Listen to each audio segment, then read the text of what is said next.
President of the International Peace Institute, Terry Rode Larson, and my colleagues, particularly in the Africa program, I would like to welcome all of you to this book launch. I've put the book up here, United Nations Peacekeeping in Africa from the Suez Crisis to the Sudan Conflicts, written by the Executive Director of the Center for Conflict Resolution in Cape Town, South Africa, the former director of the Africa program here at what was then the International Peace Academy, and my good friend, Dr. Adekaye Adebajo.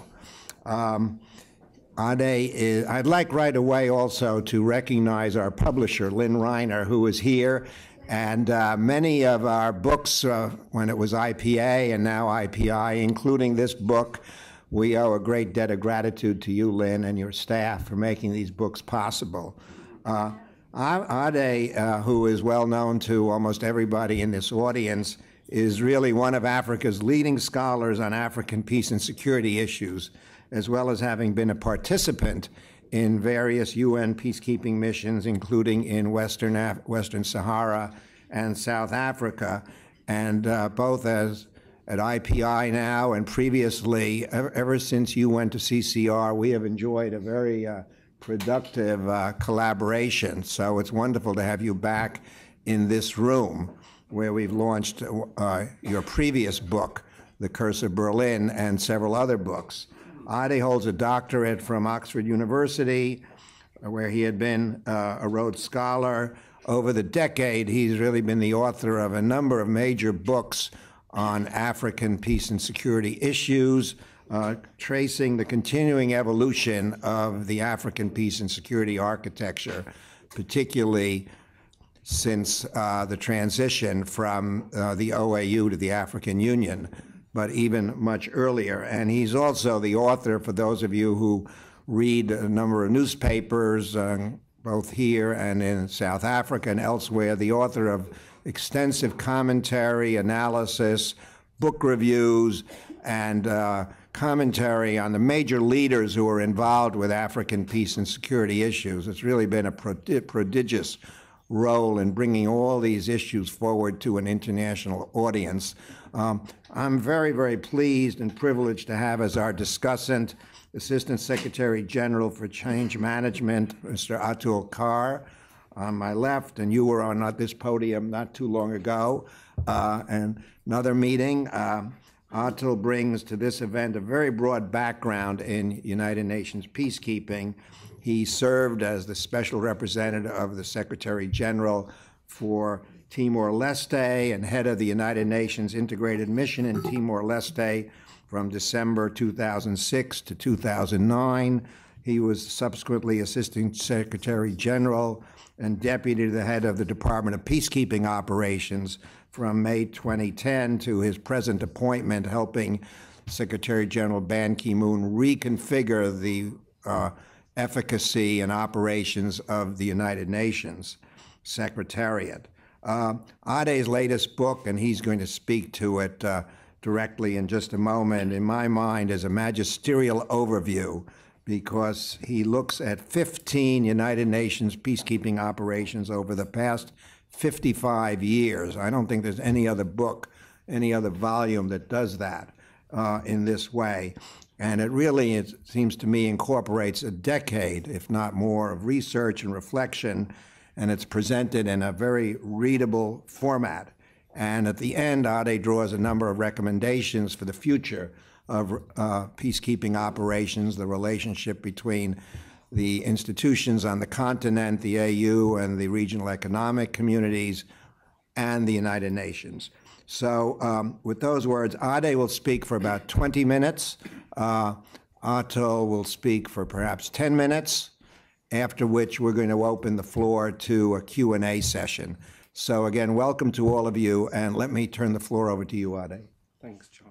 A couple of seats there. There are one or two seats right in the front row. If anybody who would like to sit down could take those. They're right up in the front row here. Okay? Right in the front row. Here we go. Thank you, John, and thanks very much, everybody. Good afternoon. Thanks, everybody, for coming. I just wanted to say a few introductory remarks and thanks before I launch into the book. First of all, the book is, as John has said, something of a labor of love, based on about probably a decade of work, including my 5 years here at IPI, then IPA, which were very happy years. And I'm really glad to see many of our former colleagues who are flourishing within the UN system and elsewhere. So it's great that IPI was able to undertake this, and I'm really very grateful for it.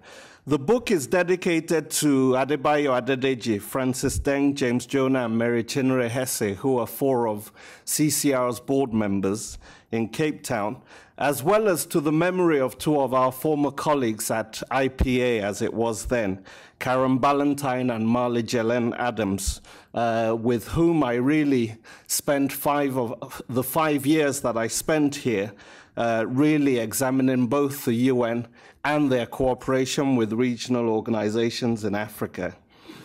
I also want to just note Adam Lupel, he's up here in front, his contribution, because without him, the book probably would not have come out and would not have had the same sort of quality that it did. So I'm really glad. He's really a friend of the book, as it were, and with his former deputy, Eli Hearn, Adionia Ayobere, who is here, he's deputy ambassador to Uganda now, but was the director of the Africa program and also played a very important role in supporting the book.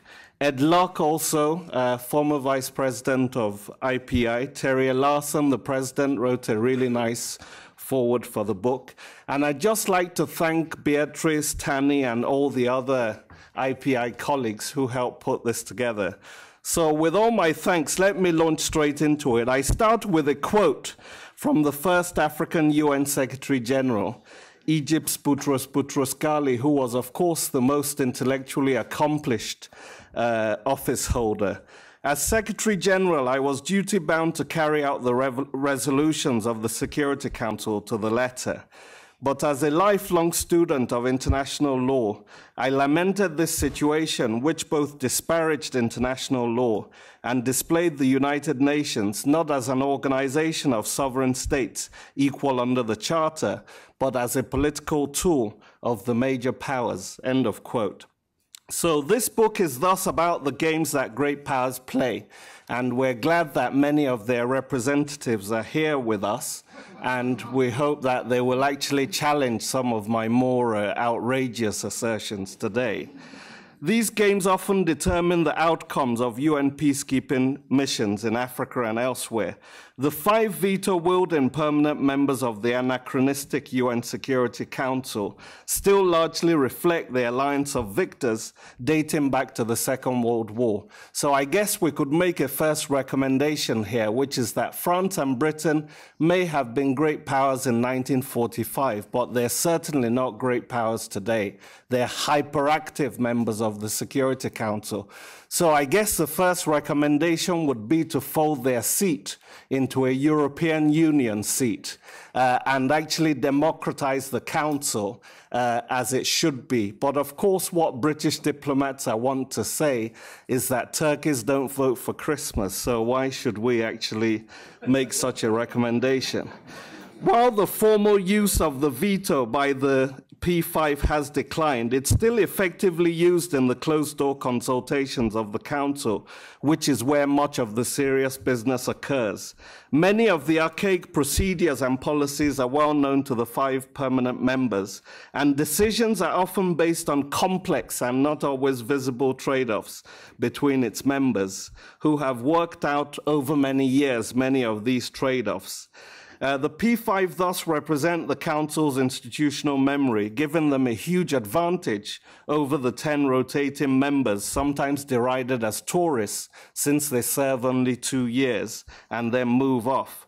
The Council needs to be urgently democratized with permanent membership from Africa and Latin America in particular, because it's quite scandalous that those are 2 major regions of the world that don't actually have any permanent representation of veto power.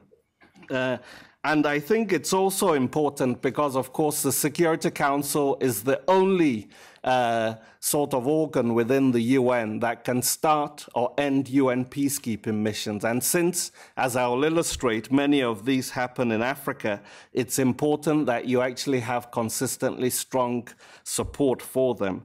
The book has systematically investigated 15 cases of UN peacekeeping in Africa over the last 5 decades and a half. 3 key factors, I argue, have contributed most to success in UN peacekeeping missions in Africa. 1, the interest of the key permanent members of the Security Council needing to be aligned to efforts to resolving these conflicts, and their willingness to mobilize diplomatic and financial support for peace processes. 2, the willingness of belligerent parties to cooperate with the UN to implement peace accords, and in cases where such cooperation is not forthcoming, to devise effective strategies to deal with spoilers who are trying to wreck the peace. 3rd, the cooperation of regional players in peace processes, as well as their provision of diplomatic and military support to UN peacekeeping efforts. So it's the alignment of the interests at these 3 interdependent levels of domestic, regional, and external that has often shaped the course and outcomes of the 15 cases examined in this book. I have also stressed the importance of unforeseen contingencies in determining peacekeeping outcomes. So I've been quite rude about academic alchemists in Western laboratories who come up with all sorts of flowery and fluffy theories and perspectives on African peacekeeping without actually bothering to understand the domestic and regional intricacies, almost as if they switch on the computer and enter the data and then come back from lunch and kind of print out the results. So it's that approach that I'm basically trying to counter with a historical and empirical approach as well, and to force both sides, both African and Western scholars, to look at each other and actually to benefit from each other's work. Starting in North Africa, the Suez crisis of 1956 demonstrated how 4 powerful veto-wielding members of the Security Council, the US, Soviets, Britain, and France, shaped the outcome of the first armed UN peacekeeping mission in the world. The mission represented a face-saving response to the invasion of Egypt by Britain, France, and Israel, with Washington and Moscow opposing the intervention for their own self-interested strategic interests. Reinforcing the point about contingencies, the roles of 3 personalities were important in shaping this conflict. Egypt's Nasser, Britain's Anthony Eden, and US Secretary of State John Foster Dulles, something of a volcano in this particular crisis. Eden saw Nasser basically as an uppity native who needed to be taught a lesson. And he basically wanted to remove him from this particular canal and remove him also from power at the same time. The volatile Foster Dulles was determined to force Britain to disgorge the stolen canal, and that's eventually how things worked out. The Western Sahara issue, where, as John said, I served for a year, despite being a classic case of self-determination, much like Namibia, saw France and America support Morocco's stealing of the Sahara, frustrating the UN's efforts to organize a self-determination referendum since 1991. And this has been something of a Groundhog Day type of situation where the parties have pretended to negotiate, the mediators have pretended to mediate, and the Security Council has pretended to show interest, even though it doesn't really bother to even call for a referendum anymore in many of its resolutions. And you had Rabat remaining particularly intransigent, while its regional rival, Algeria, continued to back Polisario liberation fighters. Turning to Africa's Great Lakes region, the UN mission in the Congo in the 1960s succeeded in reuniting a fractious country in spite of regional divisions and external meddling. The American client, Mobutu Sese Seko, eventually won power by 1965, an outcome that was accepted by both domestic and regional actors. The South African-led UN mission in Burundi in 2004 to 2006 eventually succeeded in its peacekeeping task through determined regional mediation and an AU peacekeeping force, which the UN took over by 2004. Domestic spoilers were eventually isolated through a government of national unity involving the main military factions. While the UN mission in Rwanda in 1994 was from the start based largely on ill-equipped armies from developing countries that lacked strong political and financial backing from the Security Council, this weakness encouraged the country's extremist factions to seek to force the withdrawal of the mission by killing its peacekeepers. And France, which had trained and provided military support to the genocidal regime, was considered a partisan and compromised intervener. The US was determined to show under Clinton that it could shut down a UN mission since 6 months later, 18 of its peacekeepers had been killed in Somalia. And so it led efforts to basically replace a 2,500-strong UN peacekeeping force there, one of the most shameful episodes in UN peacekeeping history, rather than to strengthen it. So an utterly preventable genocide of 800,000 people massacred with clubs, machetes, and knives was basically done, overseen under the watch of the UN Security Council. Regional actors were also too weak to impose peace on the belligerents, and their own roles was compromised by past support for different factions. The UN mission in the Congo, the current one since 2000, has involved a South African contingent and Thabo Mbeki as a peacemaker, playing the role as a sort of Pied Piper of Pretoria, calling the diplomatic tunes to which rebels, warlords, and soldiers have danced in the Congo. MONUC has been in the DRC for a decade, but the mission saw the council failing to send sufficient peacekeepers, only about 20,000 to a territory the size of Western Europe with dilapidated infrastructure, compared to, say, 60,000 for Kosovo, which is maybe 20 times smaller in size. France, however, played a positive role in leading an EU force to help stabilize Bunia in 2003 and Kinshasa in 2006. But during the conflict, the country's riches were exploited by warring factions, as well as Rwanda, Uganda, and Zimbabwe, and regional actors were deeply divided. Only when these regional states cooperated with each other against negative forces by 2008, after an agreement effectively between Rwanda and the Congolese government in December 2008, was a modicum of stability restored to most parts of the country, though the Kivu and Oriental provinces remain volatile. In the three Southern African cases of Namibia, Angola, and Mozambique, all were orphans of the Cold War, again demonstrating the importance of external actors and the P5 in fueling conflicts and obstructing peaceful solutions to crisis, particularly during the Cold War period. These cases, however, also demonstrate the important role that powerful states can play in ensuring the support and success of UN peacekeeping missions. The US, through the diabolical, patronizing, and prejudiced Assistant Secretary of State Chester Crocker at the time, the architect of constructive engagement, was able to delay the implementation of a peace plan for Namibia and thus the country's independence due to Cold War calculations of curbing Cuban and Soviet expansionism.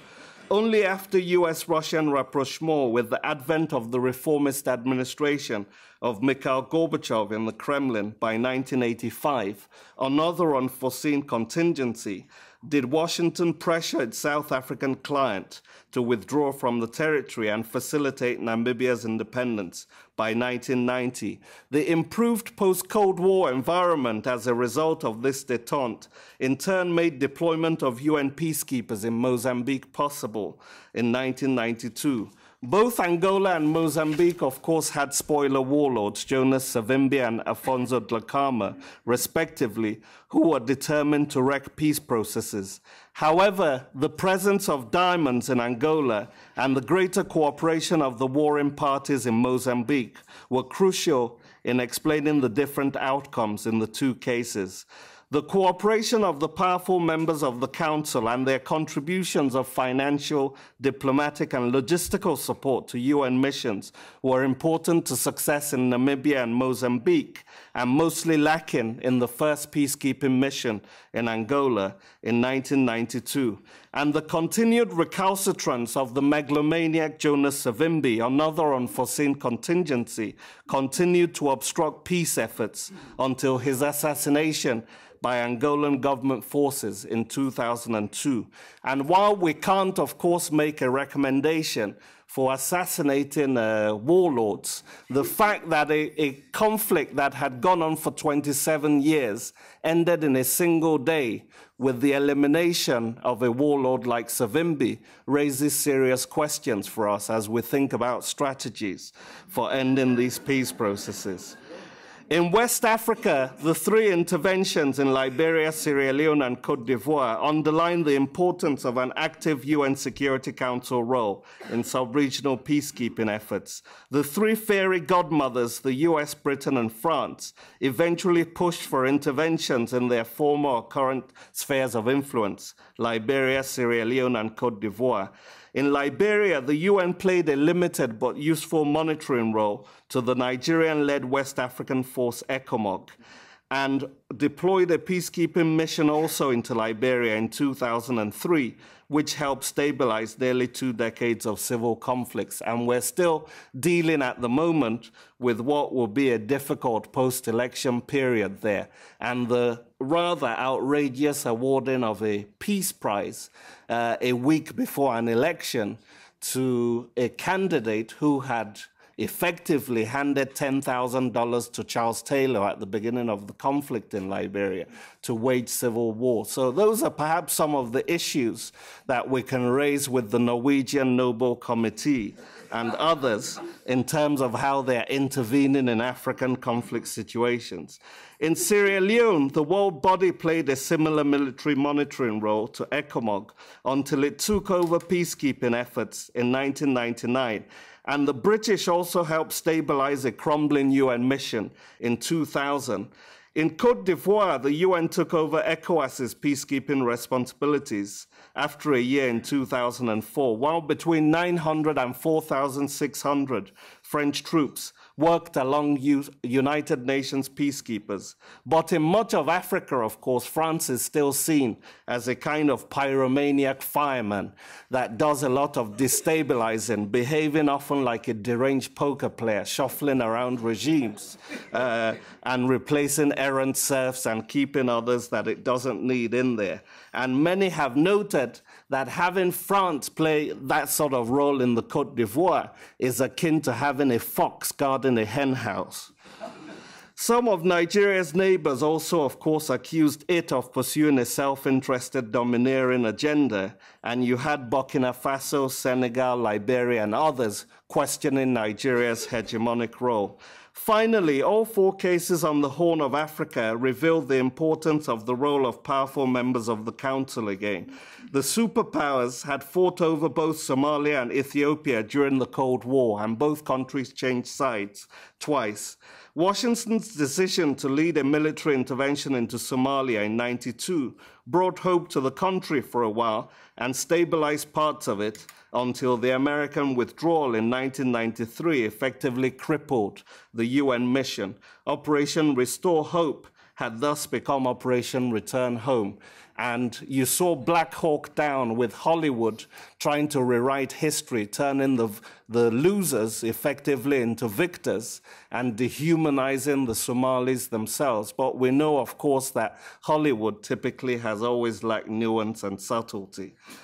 In Ethiopia, Eritrea, the Security Council's decision to send peacekeepers to the two countries in 2000 was important in ending this bloody 2-year conflict. And nobody really understood what the strategic significance of what they were fighting for was. So it's a conflict that's often been compared to two bald men fighting over a comb. In South Sudan, the US was instrumental in pressuring Khartoum to sign a comprehensive peace agreement in 2005, while China, with large economic interests in Sudan, also played a critical role in convincing Khartoum to accept an AU-UN hybrid operation by 2007.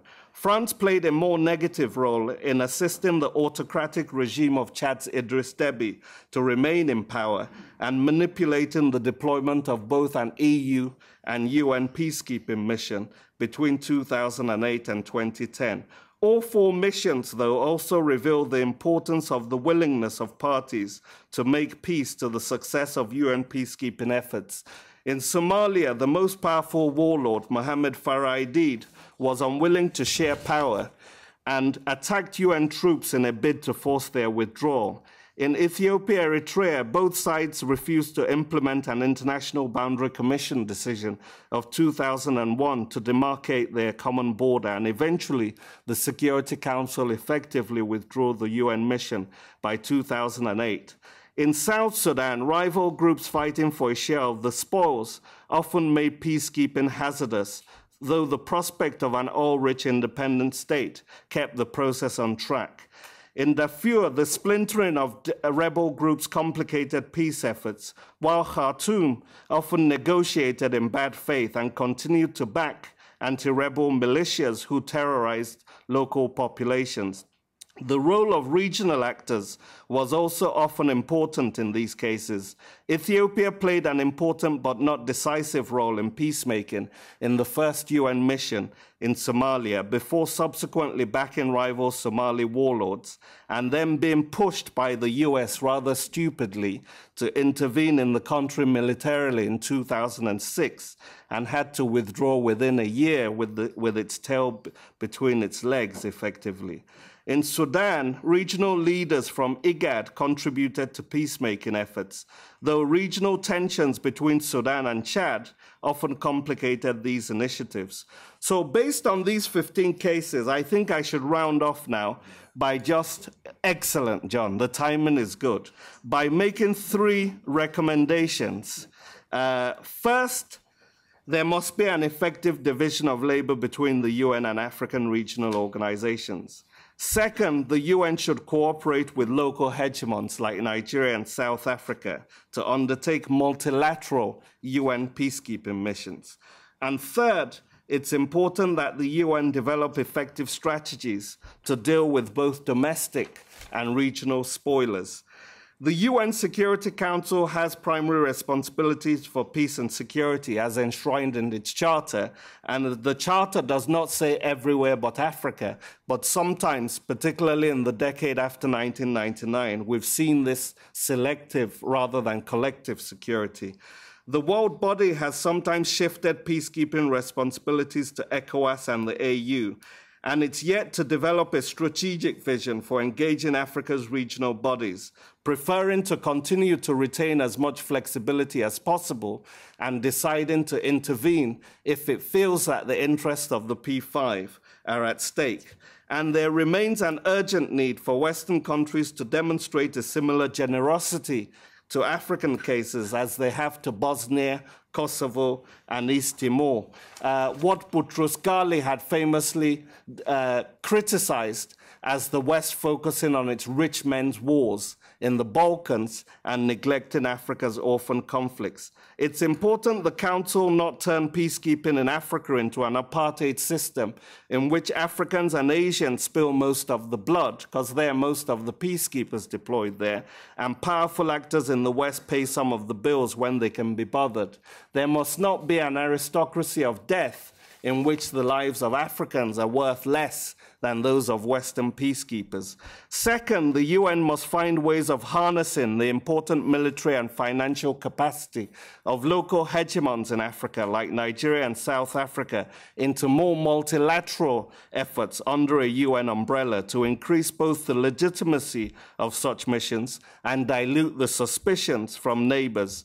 Africa's 2 Gullivers must be tied into a web of mutual interdependence with other Lilliputian states in the region. And it's important because both Nigeria and South Africa want to actually have permanent seats on the Security Council. So it's important to encourage this. And I think if any African countries come onto the Security Council, my own proposal would be to use one single criterion to determine which country that should be, that of population size. The third lesson from our cases is to develop strategies to deal with spoilers like Mohamed Farah Aidid, Savimbi, and Charles Taylor, and Rwanda's genocidaire, who are determined to see the UN fail by attacking its peacekeepers. The economic, political, and legal sanctions of the sort that were imposed on Taylor in Liberia and Savimbi in Angola would seem appropriate in such cases. UN panels to name and shame countries and leaders that are supporting rebels could also be a useful tool for the UN. And there are also, of course, positive inducements. You saw in Mozambique, Aldo Ajello, the brilliant Italian, provide Mozambican rebel leader Afonso Dhlakama with $20 million to transform his guerrilla movement into a political party. And in Burundi, Nkurunziza, who is currently now the president, his rebel group was also brought into the transitional government. European, North American, and Asian commercial firms who also support various warlords and fuel conflicts must also be the center of the attention for the Council. So, Chair, in closing, it's important to note Africa's immense conceptual and practical contributions to the birth, development, and growth of UN peacekeeping over the last 5 decades and a half, covered in this book. The Suez mission in 1956 was the first ever armed UN peacekeeping force, while the Congo crisis in the 60s provided the first case of UN peace enforcement. The multidimensional peacekeeping operations of the post-Cold War era were ushered in by Namibia in 1989. While further innovations have been seen in the cooperation between the UN and ECOWAS in Liberia, Sierra Leone, and Cote d'Ivoire, with the AU in Burundi, and with the hybrid mission with the AU in Sudan's Darfur region. 3 Africans, UN Secretaries General in the post-Cold War era, Egypt's Boutros Boutros-Ghali and Ghana's Kofi Annan, as well as Algeria's Lakhdar Brahimi, were instrumental in shaping much of the UN's post-Cold War peacekeeping architecture. Sudan's Francis Deng was the intellectual father of the responsibility to protect through his sovereignty as responsibility. With regard to UN peacekeeping on the continent, it's perhaps appropriate to end this presentation with the immortal words of Pliny the Elder, the philosopher-soldier of the Roman Empire, who famously observed, "Ex Africa semper aliquid novi," there is always something new out of Africa. Amen.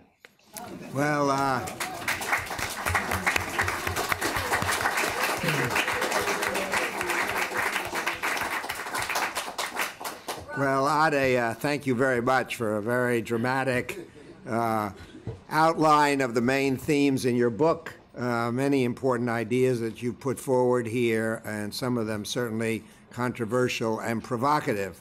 So we're now going to have our discussant, Assistant Secretary General Atul Khare, share his insights and perspective. So Atul, over to you.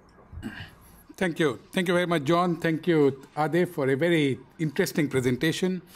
We have a erudite scholar, as is evidenced by his book, but we also have a great orator. And I don't intend to stand between the discussion between all of you and him, so I'll be very brief.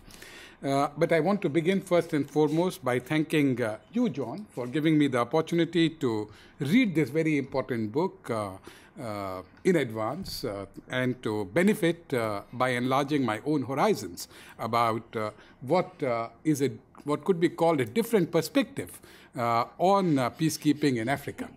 I wish to stress that indeed, as John said, that this is a very magisterial overview, and this is very good, because normally I have found books which are an easy read, as John said, that this is a very readable book. But at the same point of time, this is also a book to which you can return again and again. to find new insights, to find new perspectives which you might have overlooked in the previous readings. And therefore, it represents a great storehouse, a wealth of information and analysis. And frankly, I would recommend to all of you to read the book at least thrice to make sure that you derive the maximum advantage of the book. I personally struggle with many of the issues which have been raised in this book during the last year when I was still Assistant Secretary General for Peacekeeping. And also, to a certain extent, I found situations comparable when I was the SRSG for Timor-Leste. Broadly, the three factors which Professor Ade has outlined, though I would put some of them in a slightly different form, namely a confluence of all international players, including the Security Council, including the bilateral friends, including the group of friends, all of them working towards peace is, of course, very critical for success of peace and stability in a particular country. The fact that one should deal effectively with domestic and even regional spoilers, I mean, that is essential. And certainly the willingness of the belligerent parties to actually promote peace and stability, because it cannot be imposed from outside, is absolutely the determinant factor for success of any peacekeeping operation. With this remark, I want to shift very quickly to the conclusions. And as you would see from the book, that he draws 5 main conclusions. First, of course, the need to encourage external actors to ensure an effective UN role in the solution of these conflicts. This is obvious, so I will not comment too much on that. And the last recommendation which he makes, namely the need for the UN to select able, capable, motivated, willing representatives to lead and to direct its operations, I believe, again, is self-evident.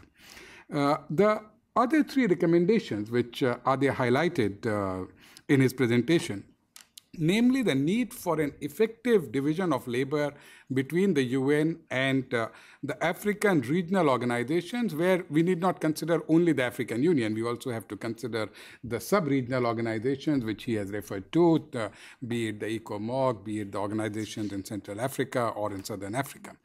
I think this is absolutely essential in today's world.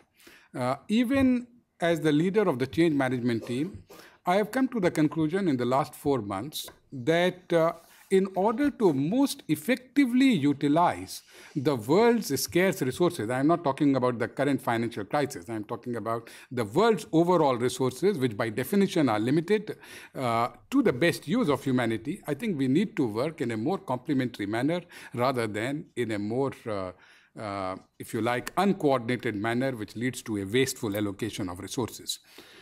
The idea that a more effective division of labor between the UN and African regional organizations should be developed has my full support. I think what is needed is to flesh this out and to actually deliver on this idea rather than to keep on stressing that this needs to be done.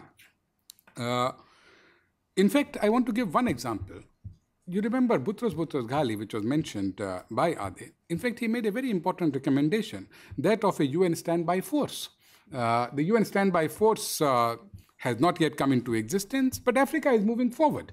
We are already talking about the African Standby Force. We are now looking at the 3rd plan, ASF3 we call it, between 2011 to 2016 for actual development of different units of this force, which will be located in different regions of Africa. And I think this represents a significant and a meaningful step forward. I also believe that in Africa, despite the baptism by fire, as Ade calls it, I think we have 2 robust models of partnership with the African Union, UNAMID being one of them, the single largest peacekeeping operation which is deployed, and of course the support vehicle for the African Union peacekeeping operation, AMISOM, and the support vehicle being the UNSOA with a smaller UN political office for Somalia. I think both models, the joint model as also the model which requires UN support for African peacekeeping, both have their pros and cons. I would not recommend any one over the other. I think we are learning lessons and perhaps a different model could be found. but essentially to make sure that whatever model we have, we deliver on the effectiveness from the viewpoint of the most important, the key clients, which are the people who want peace and security. If we can deliver on that, no matter what be the model, I'm quite happy. In this regard, I think you will find in the book a very strong statement that the call for African solutions to African problems could be viewed very suspiciously in this era of cost-cutting. I tend to agree with that. But I would be a bit hesitant to generalize peacekeeping as a system of apartheid. I think I would rather say that peacekeeping is indeed a model of partnership. The partnership essentially means that those who can do whatever function best do that particular function. So those who can provide funds, provide funds. Those who can provide women and men, they provide women and men. Those who can provide mediation, they provide mediation. And together, we deliver peace. So I would still call it partnership, and I think that this is something which we should not worry too much about. On mediation, I think it is quite important that we need to think about how to make the overcrowded mediation space somewhat more restricted. Currently, there is a lot of forum shopping which goes on because no matter whenever there is a small crisis, every country, the neighbor, the regional organization, the continental organization, the UN, the outside multilateral organization, the first thing which everybody does is to appoint a special envoy. With these proliferation of special envoys, I think we have a bigger challenge because then the belligerent parties, instead of being directed towards one channel, actually, as I said, do forum shopping. On the choice of UN representatives, I must point out that there has always been a dilemma for us. How to demonstrate neutrality of the UN special representative by taking somebody who is far away from the conflict, and the challenge of getting the input of the region without in any way compromising the leadership of the mission. This is a peculiar challenge which we encounter. There is no easy solution. We just have to be aware of this dilemma. On engagement with regional countries, I think I strongly support it. In fact, I would go a step further, not only Nigeria and South Africa, but other countries. I mean, the role of Ghana as a neighboring country in providing assistance to the UN mission, UNUCHI, during the period of the crisis there was very, very helpful to provide logistical assistance to us. The role of Burkina Faso, acting through its president, His Excellency President Blaise Compaoré, in the entire Côte d'Ivoire peace negotiations was very helpful. I think anybody who can contribute to peace should be given an opportunity to do so. I think on this note, I would like to close because, as I said, I don't want to stand between them and the orator. But I do want to make one last point because while Professor Ade's book does make the strong remark that the need for permanent Security Council representation from Latin America and African continent. But even after 3 readings of his book, I didn't find the recommendation of changes in the European membership of the Security Council. That is not contained in the book, so I will refrain from commenting on that. Thank you very much. Fantastic. Well, Atul, thank you very much. I think you've actually added a great deal to this discussion, and we now already have several perspectives which overlap in part. So I'm going to open the floor. However, I have a request to make. First of all, to identify yourselves clearly. Wait for the microphone as the second request. However, please be brief. No long speeches. I will take the opportunity of the chair to interrupt you if it's going on too long. Ideally, a brief question. I'm doing this to give as many of you an opportunity to take part as possible. We'll have maybe 3 or 4, interventions, and then revert back to Ade and Atul, please. And right. Yeah, you might look at everybody too, so they'll Thank all be you happy very with much, you. Ambassador Hirsch. I would like to thank ASG Khare for his presentation and Professor Adebajo for his very, very thought-provocative discussion. I'm Amin Chabi from the Mission of Morocco. I must admit that I've been a great reader of Professor Adebajo's books for a long time, and I must say that reading The Curse of Berlin was a bigger pleasure than reading the UN Peacekeeping in Africa. The Curse of Berlin was, if I could compare it, like an F-16. You know, you took us in that stratospheric dimension of understanding the dynamics in the Security Council. In UN Peacekeeping in Africa, what I found missing is the practitioners' side. We know about the dynamics, we know about the game of the P5s, we know I mean, it's common knowledge, but what is really lacking is how to communicate about the successes of United Nations peacekeeping, because whether we like it or not, it is the flagship activity of the United Nations. It is the magic of 118 countries getting together to do peacemaking efforts, sometimes in very, very remote areas. You know, Moroccan troops had no problem going, for example, to Haiti in 2005. The same goes for India, Pakistan, and Bangladesh, and other African countries. So I feel that it is very, very important that we gain the insight on the intricacies of United Nations peacekeeping. The other thing is that the Secretariat has been forthcoming in order to put an agenda of reform in United Nations peacekeeping, and I didn't see any mention of these efforts. What we have had is the Brahimi report, but beyond the Brahimi report, we haven't heard what were the efforts for the last 20 years. Last but not least, a few facts about the question of the Sahara. No single conflict resembles the other. The second thing is that since 2007, Morocco has put a proposal for autonomy that is in conformity with the right of self-determination. This proposal was perceived as credible and serious by the United Nations Security Council. There are ongoing mediation efforts right now. Let's not prejudge the outcome of them. And I thank you very much, Ambassador Hirsch. Thank you. So, Patrick Hayford, please. But just tell them where you work, Patrick. Yeah. Well, everybody here knows you, I'm sure. Well, thank you very much indeed. Ade, it's always a pleasure to see you. You're always provocative. You're always thoughtful. You've given us lots to chew on as usual. Just a quick comment on how important it is for Africa and Africans to capture the intellectual leadership of the discussion about peace, security, and development in Africa. So, Ade, you are making a very important contribution by the books you've written.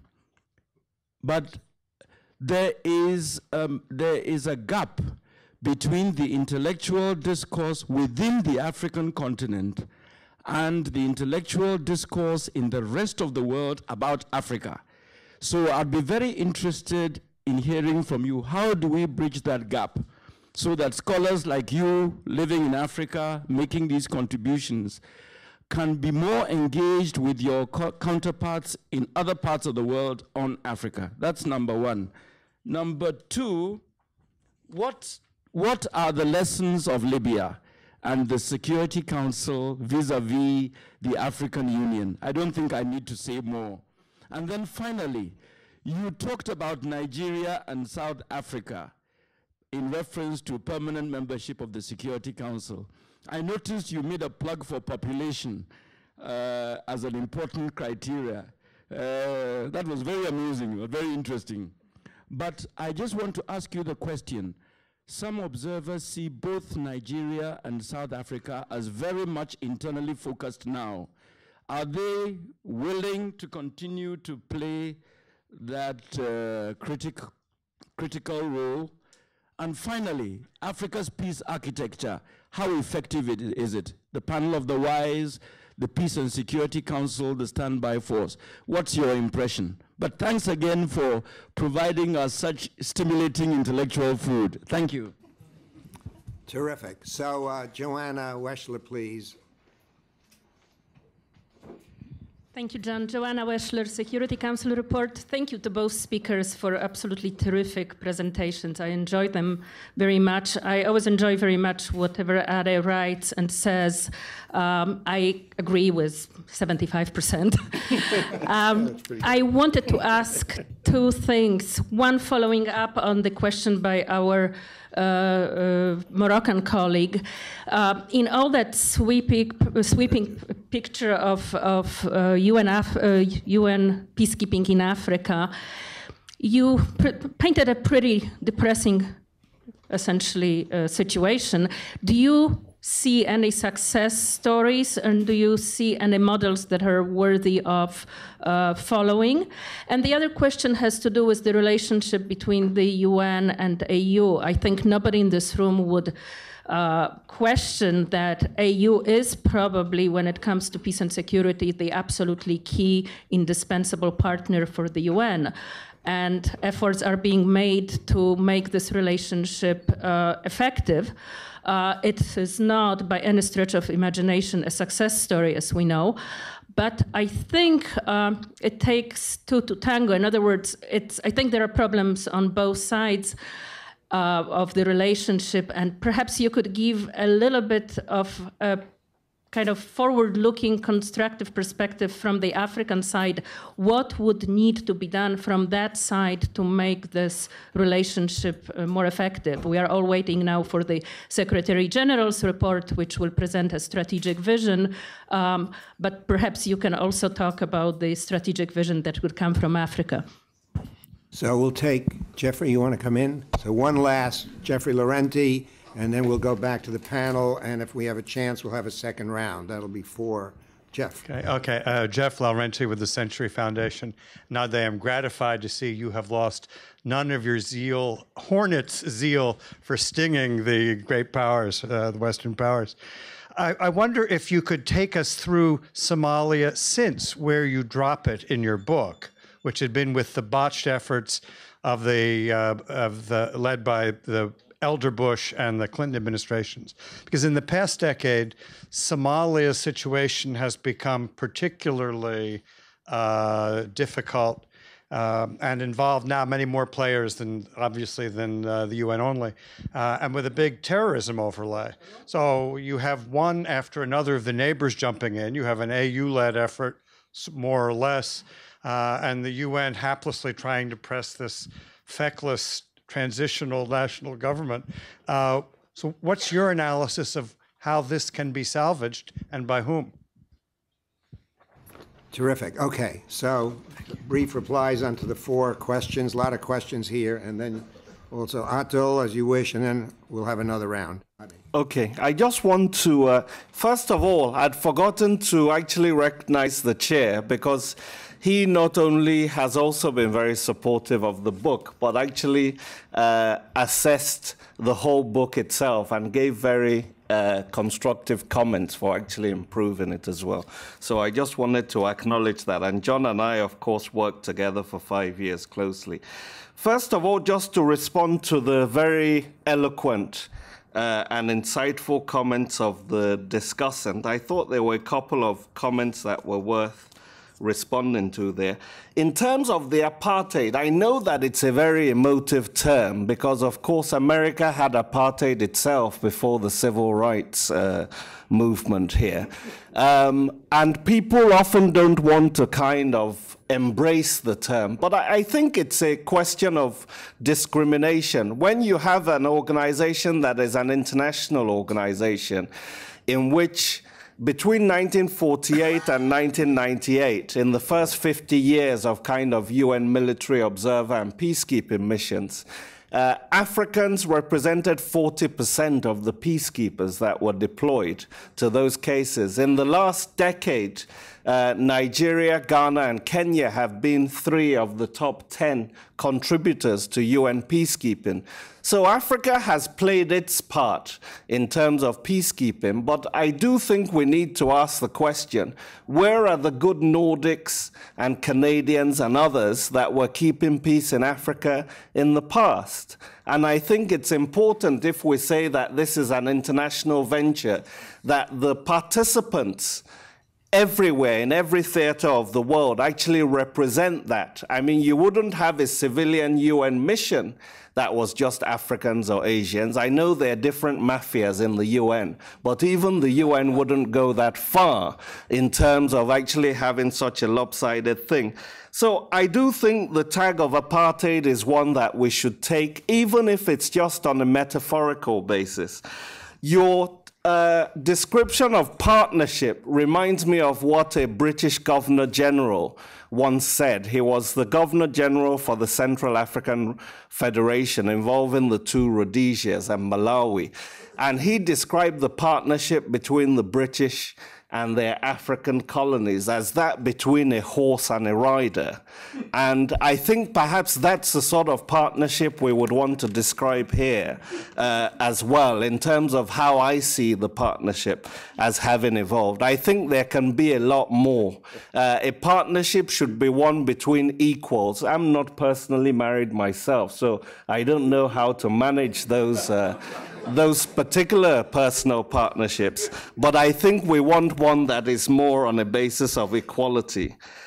So let me get to the main questions that were put from the floor, which I thought were also very good. My Moroccan colleague, thanks very much for the comments. I think in the book I actually do cover what has happened since Brahimi, particularly in the introduction and the conclusion. I note some of the recommendations of Kofi Annan's Enlarger Freedom, the idea of actually the UN supporting a 15,000-strong African force as part of developing the African Standby Force and contributing to it. The Prodi report of 2008, I think, is one of the most important reports that have been put out by the United Nations, because some of the recommendations there, which I think are very sensible and haven't been implemented, include the UN financing for 6 months missions by the African Union and then taking them over after those 6 months. And Prodi was very critical of the current situation where basically responsibility is put on those who don't have the capability to actually be able to do it. Another of Prodi's recommendations, I think that was quite sensible, is a strategic partnership and discussion between the AU's 15-member Peace and Security Council and the UN's 15-member Security Council. I mean, I think there have been 4 or 5 meetings, but there has also been a lot of discussion and a feeling that the UN Security Council is kind of just brushing aside the AU Peace and Security Council and not taking many of its recommendations very seriously. And this has been the case, particularly in the case of Sudan, and certainly in the case of Libya, where we were asked about, and I'll get to that in a bit more detail. In terms of the Western Sahara, of course, you have to defend the stealing of the Sahara or you lose your job. So there's no way that you won't actually condone that. But my own feeling here, I lived in Western Sahara and worked with the UN there for a year, but fortunately I don't have the constraints of international bureaucrats, so I can speak freely. I think the important thing is that Morocco has refused to hold a referendum in the Western Sahara, and more importantly, has refused to even accept a referendum which would have independence as one of its outcomes. And that was the very basis on which the UN has been negotiating this very situation. And I think the fact that in the capital of Western Sahara, Laayoune, only 20% of the population now was the original indigenous population. Since 1975, Morocco has basically flooded the area with many of its own inhabitants, is another effort to provide demographic facts on the ground. So I think we can agree on a lot of things, but I wouldn't expect us to agree on this whole idea of the kingdom of Morocco. And by the way, I'm also an anti-monarchist and I believe in regicide. But that's another issue for another day. The second point that I think is important to make is that bridging the gap between Africa and international actors that Patrick Hayford was asking, I think meetings like this one and trying to get together both policymakers and scholars from both Africa and outside is important. But one of the things that I think is very dangerous is that Western scholarship tends to be so self-referential that even when it's writing about UN peacekeeping in Africa, it tends to think often that it doesn't have to read and even cite work by people who are living on the ground. So it's a kind of neo-colonial venture, a kind of cultural and intellectual imperialism, if you want. And I think, you know, you have the same 30 people who are reviewing each other and citing each other. It doesn't make any sense. I saw an article by a Western scholar, a very respected one, whom I won't name, on the African Union with not a single source by an African. Now, you can't imagine an article on the European Union without citations by European scholars who are working on there. So I do think we have a lot of work to do, but this is part of, the sorts of exchanges that I talked about. You have to actually have more interaction and more intellectual projects where you have diversity and not just in a one-sided way, the Africans or the Europeans. I just want to identify and welcome the most important African ambassador, Joy Ogu, who's just joined us. The other point I wanted to make is Libya. I mean, Libya is a situation where I actually wrote on the basis of responsibility to protect, supporting an intervention in Benghazi, because it did look as if the brother leader, who is a fruitcake himself, was going to wreak havoc and actually kill lots of people in Benghazi. So I supported the intervention only to discover that I'd been really naive, unlike the Germans who knew what was about to happen, for example, and wisely abstained from the resolution. We didn't know that it was actually a regime change resolution. And the African countries actually voted in favor, which triggered a huge debate in South Africa because the ruling African National Congress put lots of pressure on Jacob Zuma to reverse his position and take a more hardline approach. And 600 African intellectuals, including Thabo Mbeki, Mahmoud Mamdani, and others, signed a petition where they basically condemned this. So I think if you're asking about the mood in Africa about Libya, it's not one of elation and thinking that, you know, an awful regime, and I think a lot of people believe it was an awful regime, has been removed, but it's been removed at a certain cost where the African Union has effectively been brushed aside and somebody else's revolution has been hired out to a military alliance which hasn't had much to do since the Soviet Union disappeared.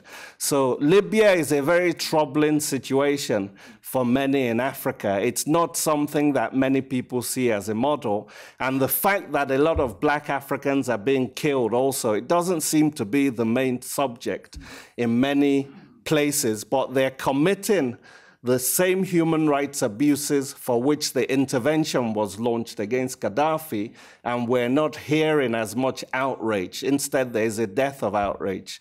So the curse that many Africans, we don't hope for bad things, and we hope that the situation stabilizes.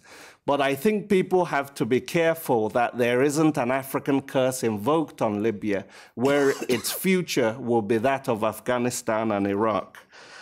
The second point, or another point that I just want to respond to, I think I did talk about success stories, certainly in the book, Joanna.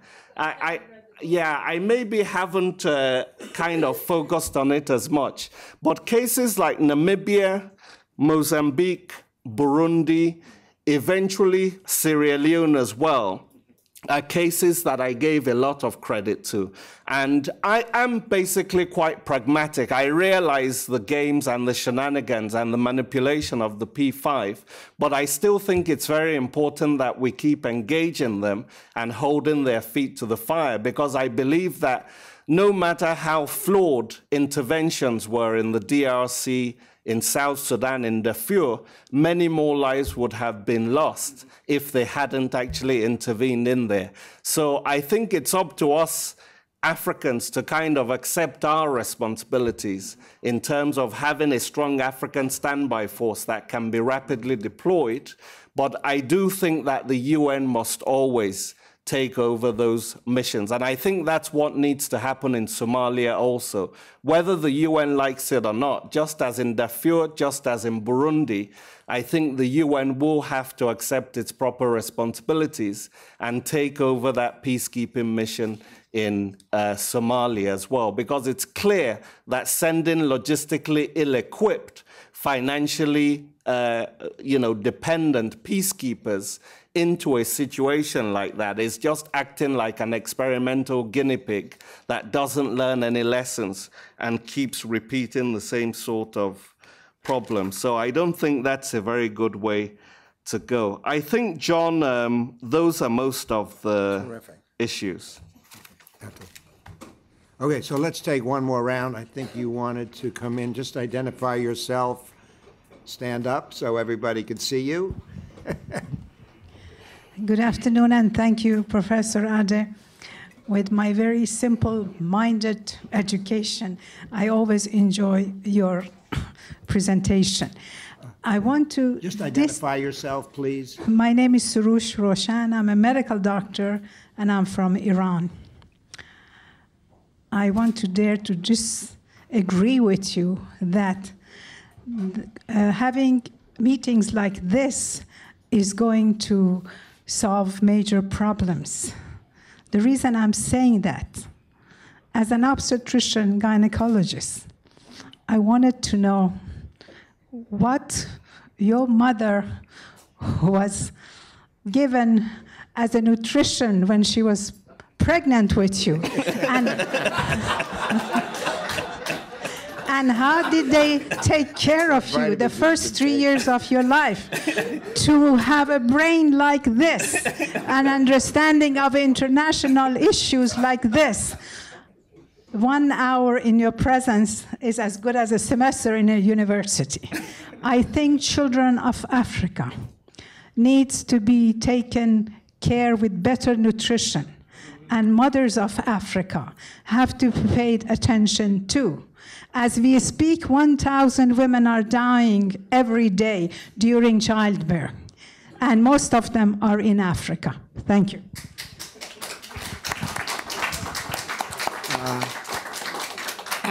Thank you very much. I would flag this program that's being broadcast on PBS called Women, Peace, and War, which I hope many of you, or all of you, have seen, which includes segments on Africa. So the gentleman here, and then Lynn Reiner.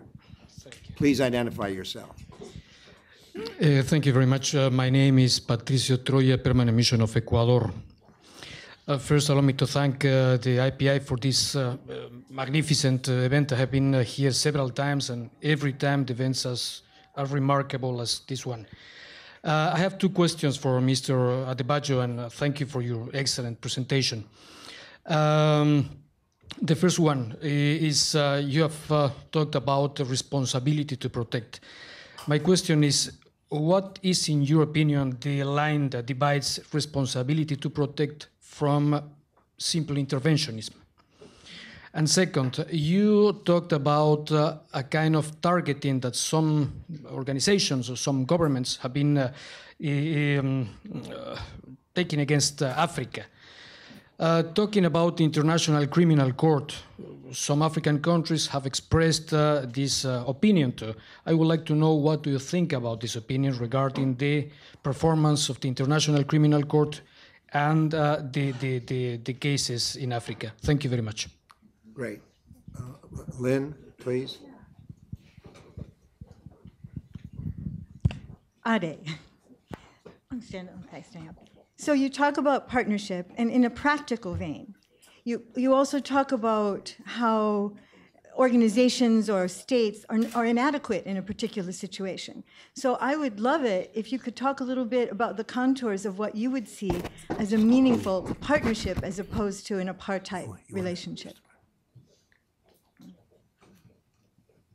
So I think somebody else here, I just saw another hand, please, and then we'll come to you. I didn't get her question. I got interrupted. Thank you. Paul Mikoff from World Vision. Haven't read the book, so my question may be redundant, but as we all know, protection of civilians has become one of the main kind of thrusts of many of the resolutions that have given birth to peacekeeping missions, certainly in Africa. I wonder if you could reflect a little bit on that.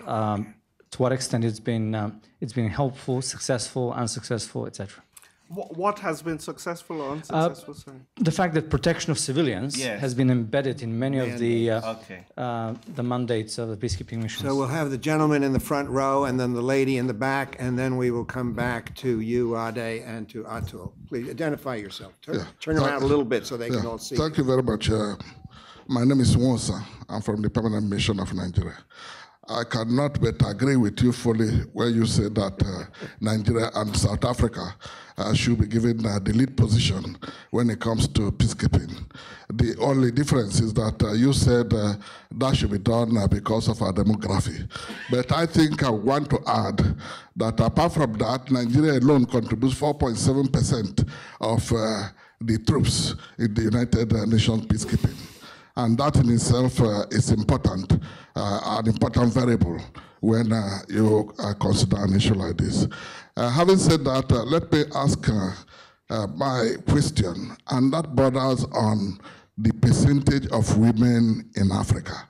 It is nearly half-half, but women are not actually engaged when it comes to peacekeeping. And I'm not sure that this dimension is reflected in your book. I'll give you an example. Many people think that the war in Ivory Coast wouldn't have lasted as long as it did because of the tremendous influence of Laurent Gbagbo's wife on him. And I asked a question: why didn't the UN concentrate on sending emissaries to the wife of Gbagbo instead of to Gbagbo himself? Thank you very much. So the lady in the back here.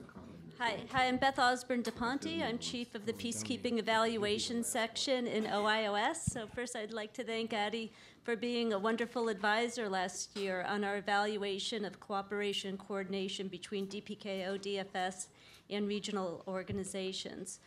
My question, right now we're evaluating two missions, MONUSCO and MINUSTA, and the MONUSCO team is present in the room.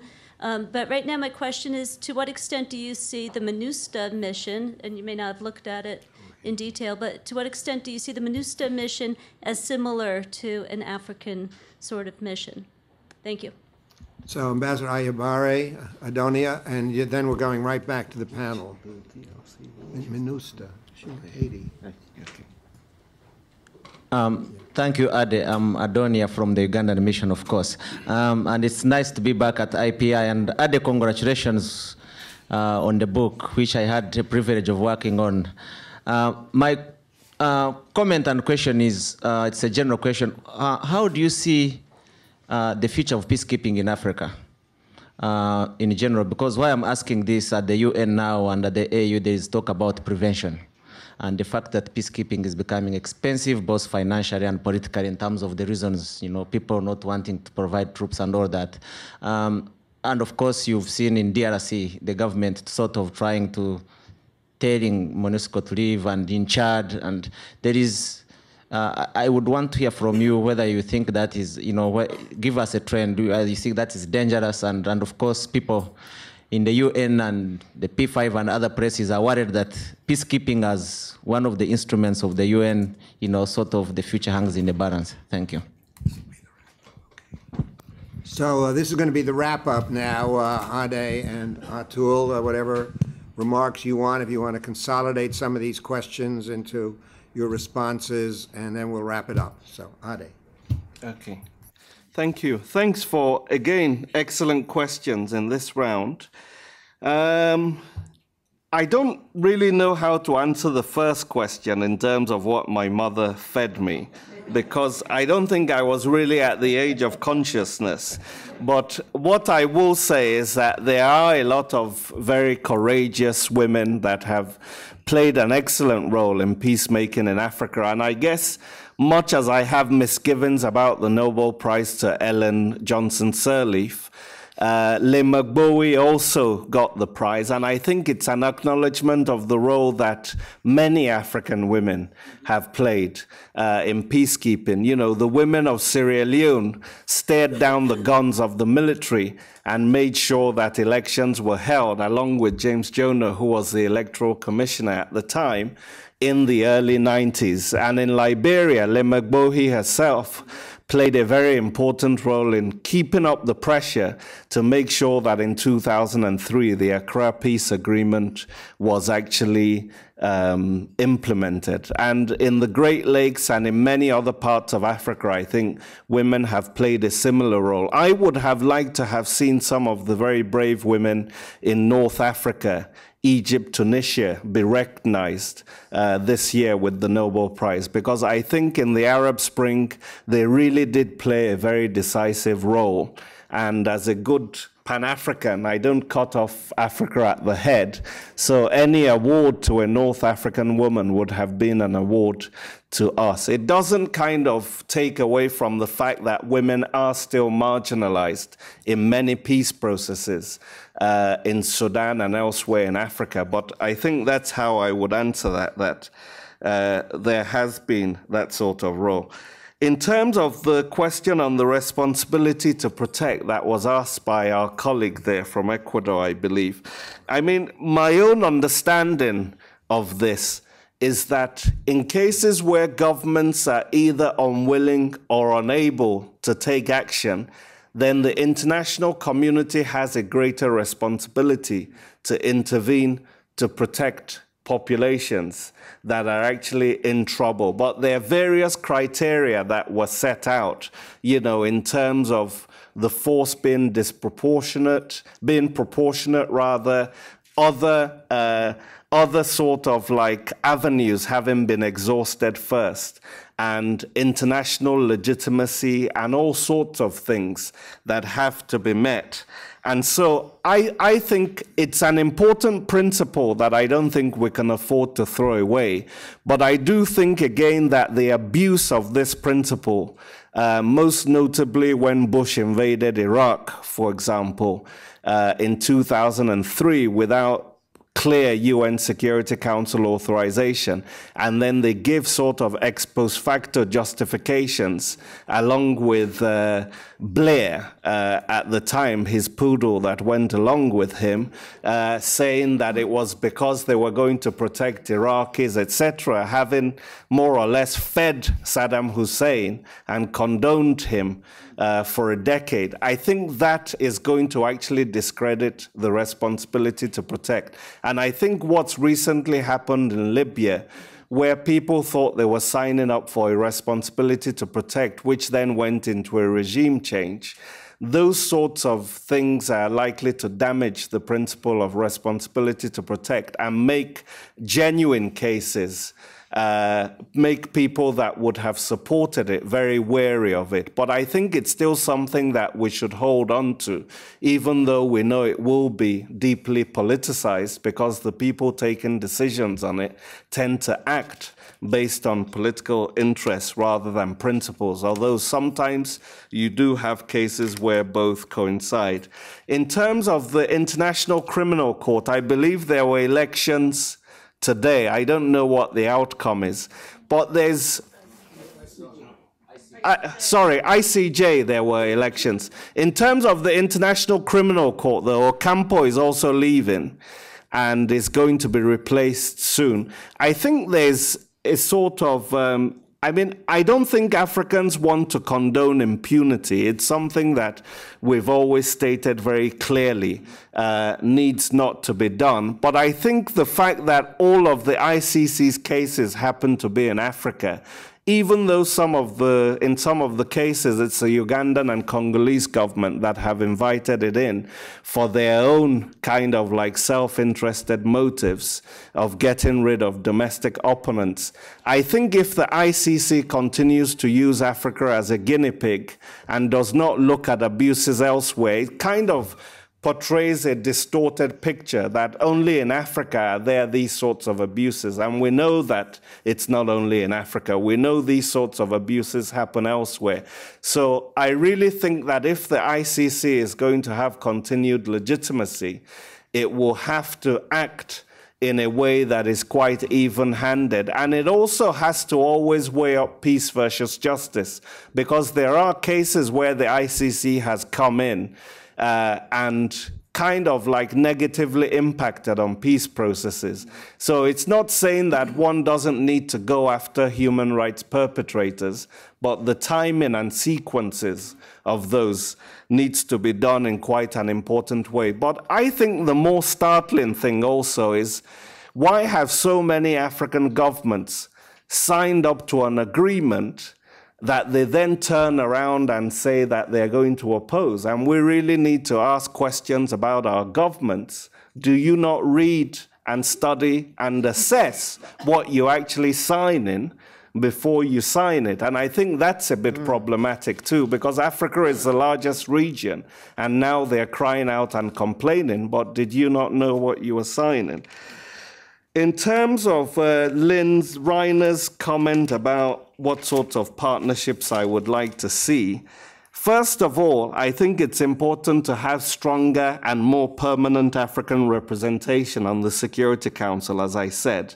I think it's important that the UN actually engages the African Union and the regional economic communities in Africa on the basis of actually identifying what their own needs are. And there has been a feeling in several African cases that either ECOWAS or the AU have done a lot of the peacekeeping in places like Sierra Leone and Liberia, and the UN comes in at the very end and kind of brushes them aside, and there's no recognition of what role they've played. They've kind of come in and, according to those organizations, stolen the glory. So we need to actually have a situation where the role of regional organizations and their contributions is properly acknowledged, and you actually do things on a basis of demand and a basis of what those organizations say their needs are, and not what your own bureaucratic structures actually imply. Protection of civilians, I think it's good that there has been more protection of civilians in recent mandates of UN peacekeeping missions.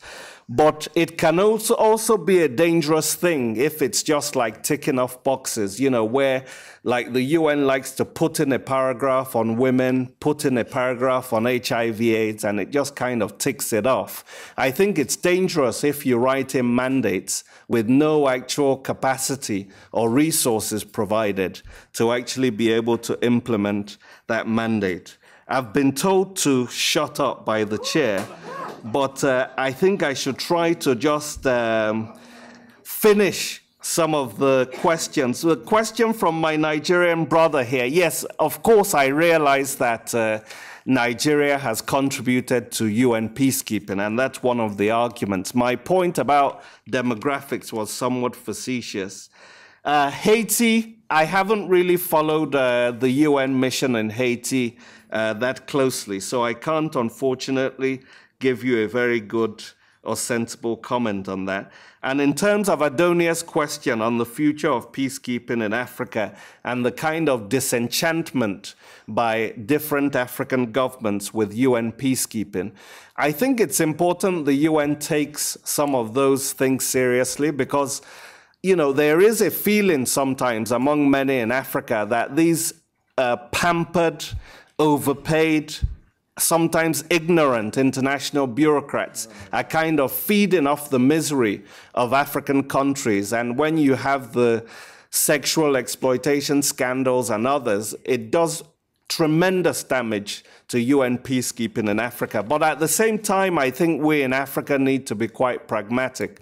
You don't have the capacity at the moment to be able to keep peace without the support of international presence. So I do think that one should continue to welcome UN peacekeeping because it helps you to freeze the problem and then find political solutions to it. But of course, we want missions that actually are able to play a credible role and are not just tools of great powers. Atul.